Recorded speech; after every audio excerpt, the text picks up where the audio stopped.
Selamat pagi, siang, sore, malam. Saya Ivan Sampurno. Pada kesempatan kali ini saya akan mempresentasikan tentang dilema kenaikan suku bunga sebagai solusi dari inflasi. Sebelum lebih lanjut membahas dampak yang akan terjadi, kita harus paham mengenai apa itu inflasi. Menurut Bank Indonesia, inflasi adalah kenaikan harga barang atau jasa secara umum dan terus-menerus dalam jangka waktu tertentu. Setelah mengetahui apa itu inflasi, kita jadi paham bagaimana harga barang atau jasa bisa naik. Inflasi pada umumnya diakibatkan oleh supply dan demand yang tidak seimbang, di mana demand lebih besar atau supply lebih kecil. Di bawah berikut ada 3 faktor utama kenapa inflasi bisa terjadi di Indonesia. Yang pertama, kondisi pasca pandemi. Kondisi pandemi mengharuskan kegiatan usaha dibatasi. Hal tersebut menyebabkan suplai energi menjadi berkurang.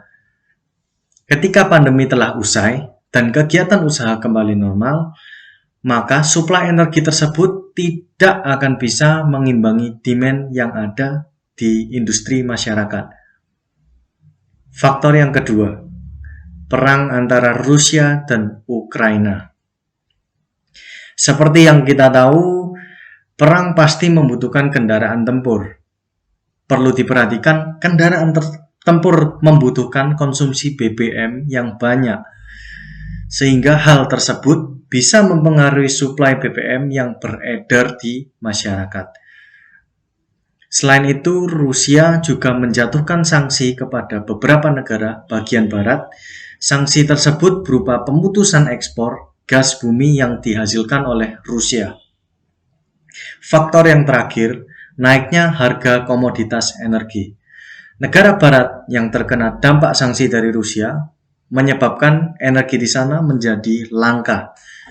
Padahal untuk mengelola produk dari bahan mentah ke barang jadi tentu saja membutuhkan energi yang besar.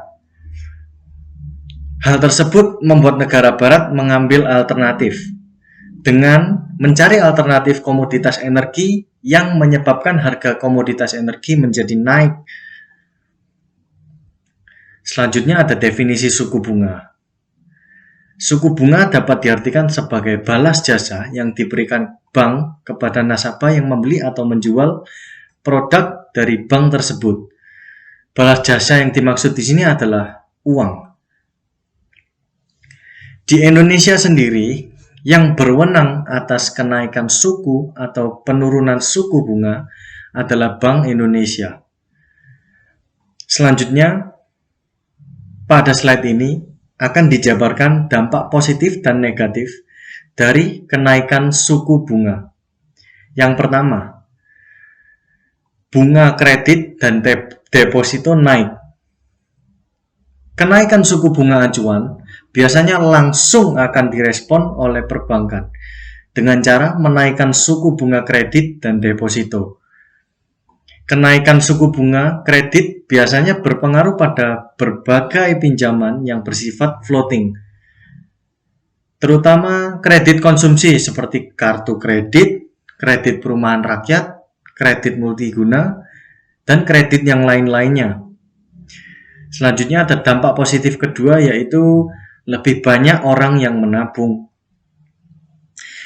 Naiknya suku bunga deposito dan kredit, masyarakat biasanya lebih memilih menyimpan uangnya daripada menggunakan untuk membeli barang, terutama membeli barang lewat kredit.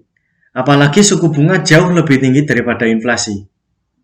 Semakin jauh selisih suku bunga deposito dengan tingkat inflasi, biasanya semakin banyak orang yang memindahkan uangnya ke instrumen investasi yang paling aman, seperti deposito. Selanjutnya ada dampak positif ketiga. Inflasi menjadi lambat. Turunnya konsumsi dan investasi akan membuat produk domestik bruto atau PDB turun.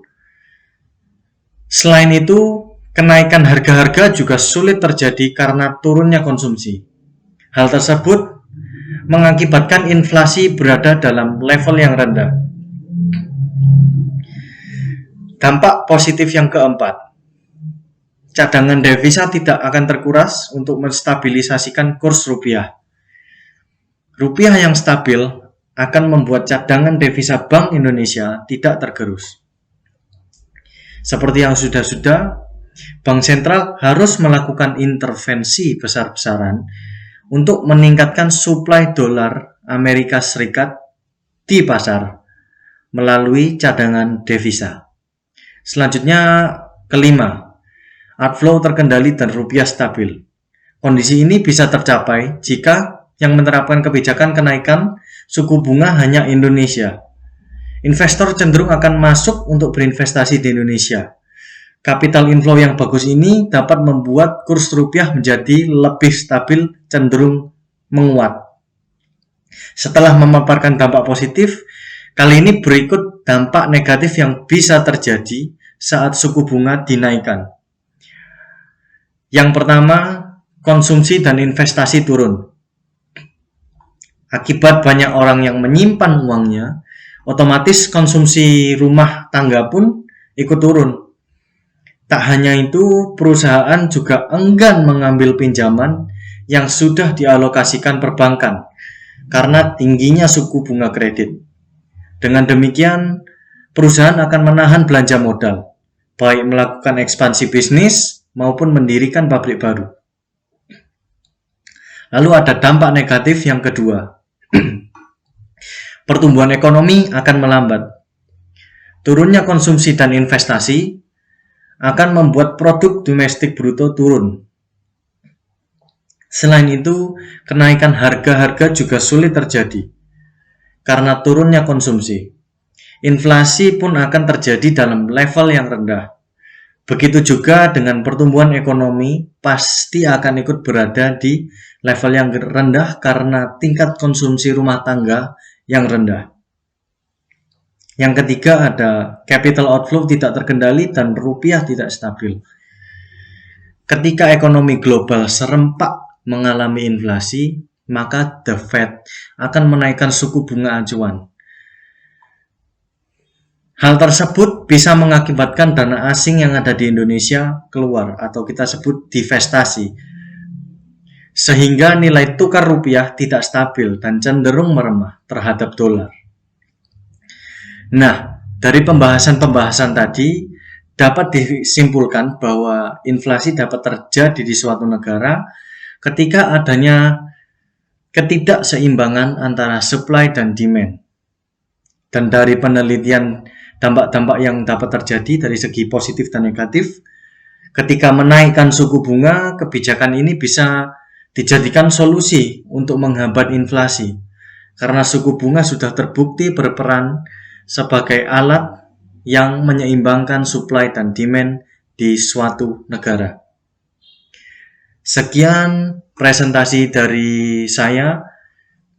Semoga apa yang telah saya sampaikan bisa bermanfaat bagi penonton sekalian. Saya Ivan Sampurno, pamit undur diri. Terima kasih.